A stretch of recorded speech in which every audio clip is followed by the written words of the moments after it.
lagi. Udah lama nih aku nggak bahas soal. Kali ini aku bahas soal untuk kalian pejuang UTBK. Pembahasan soal kali ini aku bakal bahas soal asli, naskah, kode naskah 520 atau 520 di bagian PBM-nya di tes potensi skolastik. Jadi kodenya itu kan ada banyak ya. Aku baru dapat 2 kode, 520 sama ada satu lagi nanti di next video kalau sempat akan aku bahas. Karena ini pun akan aku bikin 2 part supaya nggak kelamaan. Oke, jadi ini cover naskahnya. Jadi karena dari tahun-tahun sebelumnya sudah online atau menggunakan komputer, jadi bentuknya digital atau ebook seperti itu ya. Jadi aku dapetnya soft file gitu. Dan ini pun agak susah nih untuk di print, jadi downloadnya agak susah juga. Jadi sekali lagi di video kali ini part pertama aku akan bahas soal UTBK asli TPS PBM 2021 kode naskah 520. Siapin ya, kalau misalnya kalian mau jawab, di pause dulu, cobain kalian jawab dulu sesuai pengetahuan kalian. Kita mulai ya. Oh iya, ada satu info lagi nih. Jumlah soal di tahun kemarin sama sekarang itu ada perbedaan ya. Di tahun 2021 PBM itu 20 soal. Nah, di tahun 2002 kamu harus update cek di LPMTP-nya itu ada berapa soal. Itu infonya selalu ter-up to date baik di Instagram atau di webnya. Oke, kita mulai. Ini dia soal pertama. Aku nggak langsung masukin paragrafnya sebanyak semua bentuk paragrafnya karena panjang banget, mirip soal PU. Jadi paragrafnya aku cantumkan yang sesuai dengan pertanyaan nomor 1. Untuk pertanyaan nomor 1, pertanyaannya adalah gagasan utama paragraf pertama. Coba kalian pause dulu. Setelah kalian pause, coba kalian sesuai pemahaman kalian, gagasan utama untuk paragraf pertama ini yang cocok yang mana? Oke. Kalau udah di pause, jangan kelamaan. Pakai rumus kalian, pakai teknik cepet. Karena waktunya nggak banyak. Oke, kalau udah, ini dia pembahasan yang aku buat. Jawabannya adalah kerusakan alam dan lingkungan hidup akibat ulah manusia. Kenapa? Ingat, untuk mencari gagasan utama, kita harus menemukan kalimat utama. Adanya di awal atau di akhir, seperti itu kan? Kita lihat nih. Aku baca ya paragrafnya. Dewasa ini, ulah manusia melakukan perusakan alam dan sistem lingkungan yang menopang kehidupan semakin nyata. Akibatnya, ada kata akibatnya. Artinya kalau ada akibatnya, ini pola paragraf sebab akibat. Kita lihat paragraf 3, salah satu indikator kerusakan, wah masih akibat juga nih. 4, misalnya, dikasih contoh. 5, contoh lebih spesifik, artinya yang paling umum, menceritakan kalimat nomor 1. Jadi dia bentuknya deduktif. Maka cari jawaban yang sesuai dengan kalimat utama, yaitu kerusakan alam dan lingkungan hidup akibat ulah manusia. Kalian boleh baca keterangan yang aku buat di bawah, tapi secara teknisnya, cara cepatnya kayak barusan. Jadi untuk mengetahui ide pokok atau gagasan utama sebuah paragraf, cek dia deduktif, induktif, atau campuran. Kalimat umumnya ada di mana? Ini aku ulang ya. Kalau kalian lihat sekilas, ada cara cepat kedua. Lihat kalimat 1, 2, 3, 4, dan 5 hanya di awalnya saja. Kalimat 1 diawali dewasa ini. Dewasa ini tuh kan keterangan waktu. Berarti kamu maju nih. Baca lagi kata selanjutnya. Ulah manusia melakukan kerusakan alam menjadi kalimat utama. Kenapa? Karena di kalimat 2 ada kata akibatnya. Nyah yang mana? Nyah di kalimat 1. 3 pun salah satu indikator kerusakan lingkungan. Kerusakan lingkungan yang mana? Yang diakibatkan, yang dilakukan di kalimat 1 dan seterusnya. Gampang nggak? Siapa yang betul jawabannya? A. Silakan dibaca dulu. Boleh di screenshot. Soal nomor 2. Silakan di pause dulu ya. Pertanyaannya adalah penggunaan diksi yang tidak tepat. Pilihan gandanya 1-8. Jadi aku cantumkan 2 paragraf sesuai dengan pilihan ganda. Padahal paragrafnya ada 4 dan ada tabelnya di tengah-tengah. Panjang deh pokoknya. Kalau udah, aku akan bahas nomor 2. Penggunaan diksi yang tidak tepat. Ingat, diksi itu luas ya. Diksi itu bisa penulisan kata yang salah, tidak baku, atau penggunaan katanya yang tidak tepat dalam konteks kalimat. Di sini jawabannya B. Kenapa? Di B itu atau di kalimat 3 ada kata salah satu indikator kerusakan lingkungan adalah adanya degradasi lahan. Kenapa dia jadi salah? Karena degradasi itu maknanya sudah penurunan kualitas lahan. Jadi nggak boleh ditambah kata lahan. Ini menurut aku tergolong soal yang susah. Kenapa? Karena tidak semua kata khusus di dalam kalimat pilihan ganda 1 sampai 8 katanya dimiringkan seperti degradasi di kalimat 3. Ini memang lagi aja kasih tanda aja mungkinnya sih soalnya agak baik. Tapi di sisa kalimat 1, 4, 6, dan 8 tidak ada kata yang dimiringkan. Jadi kamu harus menganalisis satu persatu. Kalau ketemu soal kayak gini, daripada ngabisin waktu, mending kamu lewat dulu. Gitu aja kuncinya ya. Oke, kita lanjut ya. Nomor 3. Silakan dicek dulu, di pause dulu. Tolong dilihat. Pertanyaannya adalah kesalahan penggunaan tanda baca terdapat pada kalimat mana? Oke, kalau udah aku bahas. Ini soal nomor 3-nya. Kesalahan penggunaan tanda baca terdapat pada kalimat. Ingat, tanda baca yang dimaksud di sini yang muncul hanya tanda koma saja dan tanda kutip. Sedangkan kutipnya sudah tepat.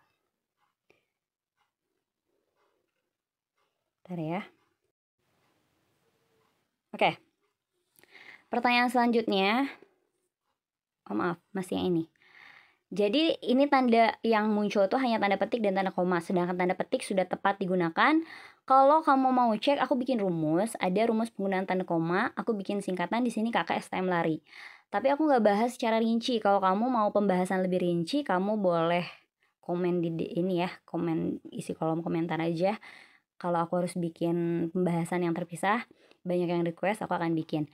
Jadi memudahkan kita untuk mengetahui penulisan sesuai dengan EYD tanda baca di bahasa Indonesia. Karena jujur bahasa Indonesia itu kan banyak banget ya, sama kayak bahasa Inggris lah ya. Jadi kalau pintar-pintarnya kita bikin rumus sendiri aja. Kalau kalian lihat kalimat 11 sampai 15, lihat soalnya 11 sampai 15. Di sini minim banget muncul tanda lainnya selain koma. Di 11 ada koma, 12 ada koma, 13 aman, nggak ada, sama sekali nggak ada tanda baca. 14 koma, 15 tidak ada tanda baca. Jawabannya itu 14. Kenapa? Kan pertanyaannya kesalahan ya.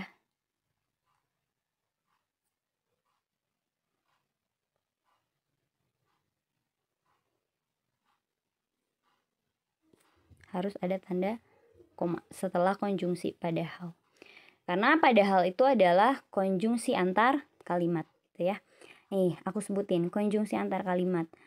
Sebetulnya ini seru nih kalau dibahas secara rinci tentang penggunaan tanda koma. Karena selalu muncul sih, kalau kita menganalisis tanda baca, emang paling mudah menganalisis tanda baca koma.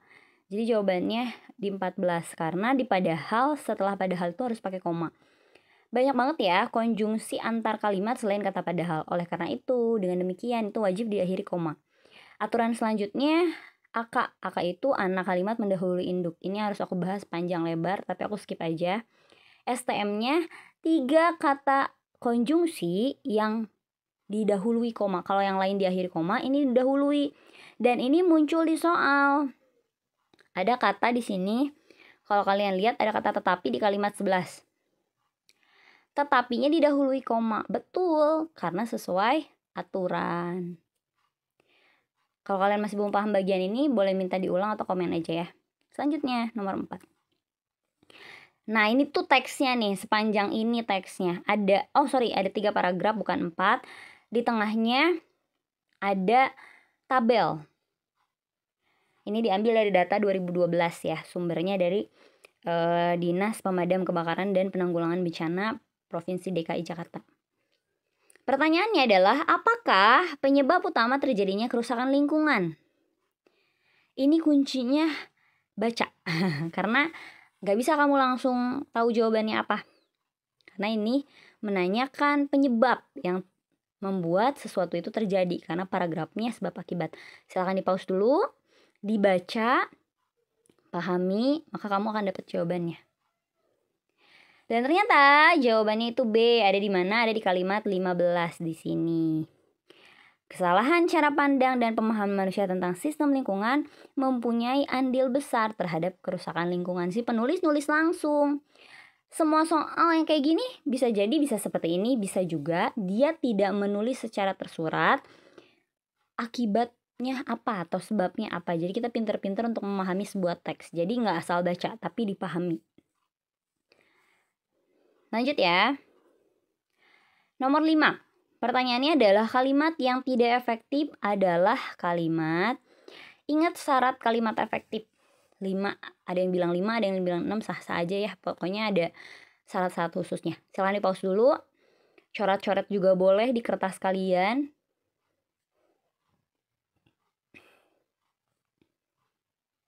Oke, kalau udah aku bahas ya. Ini pembahasannya panjang banget nih. Aku tulis hanya kalimat awal, kalimatnya kan berpasangan nih. Aku tulis yang bukan pasangannya aja, kecuali di E. Untuk memastikan bahwa kita harus yakin dua-duanya tidak efektif. Di A, aku hanya tulis kalimat 1. Di B, aku tulis kalimat 2. Di C, kalimat 6. Di D, karena kalimat 5-nya udah dicek, jadi kita pasti udah tahu 8-nya nggak usah dicek. Nah, 7 aku cek, tapi karena 7 meragukan, maka 9 pun aku cek. Di 1, ingat, kalimat efektif minimal SP, tidak boros kata, efektif, baku, dan logis. Di 1, SP-nya terpenuhi, masuk akal, baku juga. Di 2, aku kasih tanda ya, ini pakai huruf kapital semua. Ket itu keterangan, S itu subjek, P itu predikat, O itu objek, ket itu keterangan, pel itu pelengkap. Aku kasih keterangan di sini. Kenapa jawabannya jatuh pada 7 dan 9? Karena di 7, dia tidak punya subjek. Sama halnya dengan 9. Kebanyakan kesalahan yang terjadi di dalam kalimat efektif, kalimat seperti sempurna, padahal dia miss satu fungsi yang menjadikan kalimat tersebut tidak efektif, yaitu nggak punya subjek. Karena minimal kalimat efektif itu minimal subjek dan predikat. Kalau kalian mau bahas tentang kalimat efektif secara khusus, boleh juga isi kolom komentar ya. Dan kalau kecepatan, silakan kalian pause aja ya, diulang lagi. Oke, lanjut. Nomor 6. Kalau udah kesimpulan, otomatis kamu harus baca dari awal sampai akhir. Tapi karena tadi sudah ada pertanyaan tentang penyebab, kamu udah baca pastinya dari awal sampai akhir. Maka kamu bisa menyimpulkan sendiri. Mana kesimpulan yang paling mencakup keseluruhan isi teks. Silakan pause dulu. Oke, ini dia jawabannya. Gampang ya? Jadi simpulannya, objek yang dibicarakannya adalah kerusakan lingkungan, penyebabnya adalah ulah manusia. Jadi jawabannya A. Kenapa sih bukan B, C, D, atau E? Di B, kerusakan alam dan lingkungan terjadi dalam lingkungan nasional dan global. Dia hanya ngasih info. Sedangkan ingat, kalau pola paragraf sebab akibat, maka di simpulan harus ada sebab dan akibat. B tidak memenuhi, dia hanya punya sebab. Akibat, maaf. Di C, ada banyak faktor penyebab terjadinya kerusakan alam dan lingkungan. Yang diceritakan tidak banyak, faktornya utamanya adalah manusia. Jadi yang C itu pengecoh. Yang D, krisis lingkungan sudah sampai mengancam eksistensi planet bumi. Luas banget nih.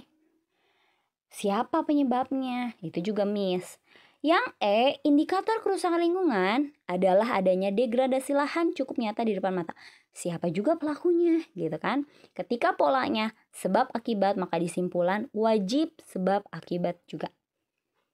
Sebetulnya aku nggak selalu baca deskripsi yang aku buat sendiri ya di bawah, karena aku lebih suka yang lebih teknis aja gitu, lebih cepatnya. Tapi kalau kalian mau baca boleh keterangan di bawah. Oke, selanjutnya ya, nomor 7. Paragraf baru, pertanyaannya apa judul yang tepat untuk teks tersebut? Ini teks sebetulnya 2 paragraf ya, jadi ada kesalahan di pembuat soal. Jadi pemenggalan kalimat keduanya dari nomor 5 atau 6 kemungkinan. Tapi kita abaikan dulu itu di nomor selanjutnya. Silakan pause dulu, tentukan jawaban kalian.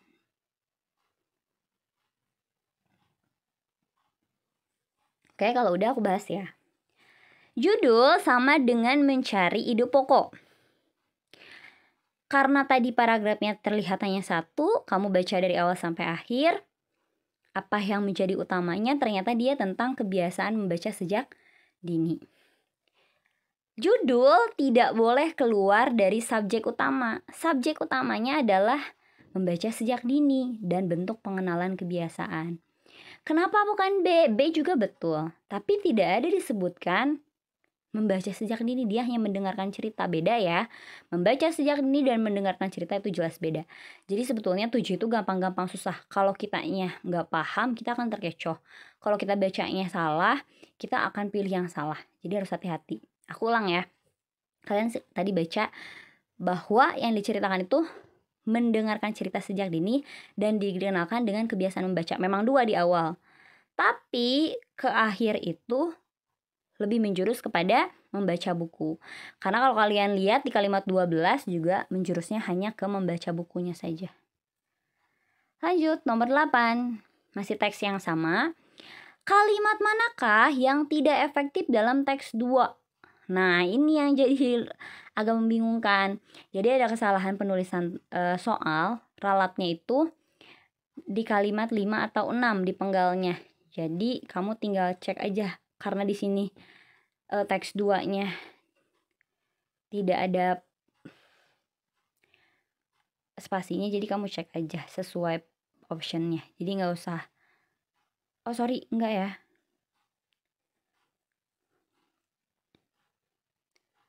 Nah, ini dia soal nomor 8. Silahkan pause dulu. Pertanyaannya, kalimat manakah yang tidak efektif dalam teks 2? Ingat tadi ya, kalimat tidak efektif. Berarti udah 2 tuh muncul soal kalimat efektif. Ini dia pembahasannya. Kalimat manakah yang tidak efektif dalam teks 2? Ingat, pasti deh kesalahan itu banyaknya nggak punya subjek. Kebanyakannya nggak punya subjek sih. Jadi jawabannya 4 sama 10. Kalau kamu mau cek lagi juga boleh di sini. Jadi 4 itu nggak punya subjek. 10 juga sama. Dia dari keterangan langsung ke predikat. Jadi kesalahannya kebanyakan gitu sih. Makanya kalian harus paham subjek tuh apa aja. Aku bisa jelasin di video terpisah ya. Nomor 8, tadi 8 sama 9. Bagaimana hubungan isi antar paragraf dalam teks 2? Nah, ini yang aku tadi bilang bahwa teksnya seharusnya terdiri dari 2 paragraf. Paragrafnya dipenggal dari kalimat 6 ya. Silakan kalian pause dulu. Kalian cek hubungannya apa sih? Paragraf 1 sampai 5, paragraf 2-nya 6 sampai 12. Nah, ini dia pembahasannya. Karena jelas di paragraf 1 itu menjadi utamanya, dirinci di paragraf 2 temuannya seperti apa. Ini jelas ya, di paragraf 2 disebutin tuh, orang tua menjawab pertanyaan. Jadi penelitian itu dirinciin. Para peneliti melihat bahwa ketika anak-anak sedang mendengarkan orang tua bercerita, sejumlah daerah di bagian kiri otak menjadi lebih aktif. Pokoknya dirinci sama dia penelitiannya tuh apa aja. Jadi merinci temuan penelitian. Juga sama, gampang-gampang susah. Kenapa bukan A, paragraf kedua memaparkan simpulan? Nggak ada simpulan dong. Sampai akhir kan belum sampai kesimpulan. C, paragraf 2 memaparkan perbedaan perilaku yang dibahas. Ingat, perbedaan perilaku adanya di paragraf kedua. Rinciannya gitu. Pengecoh yang C. Karena di C itu paragraf kedua memaparkan perbedaan perilaku yang dibahas di paragraf 1. Betul, di paragraf 1 di kalimat 3 ada perbedaan perilaku. Tapi di paragraf 2 itu nggak merinci itu, tapi merinci penemuan mereka yang lain lebih detail. Yang D, paragraf 1 memaparkan penelitian terhadap balita yang diuraikan pada paragraf 2. Padahal penelitiannya di paragraf 2 dirincinya. Yang E, paragraf ke-1 memaparkan hasil penelitian yang diuraikan pada paragraf kedua.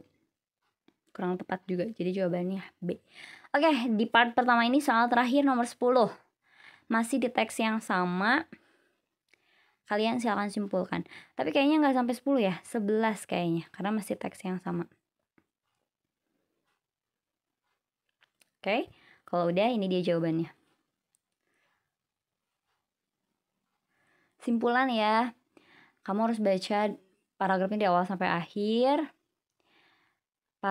Ide pokok tambahkan dengan simpulan yang ada di akhir paragraf. Jawabannya D. Ya, karena masih sama, kita lanjut aja. Nomor 11. Apa gagasan utama yang tepat untuk paragraf selanjutnya dari teks tersebut? Kalian diajak berspekulasi.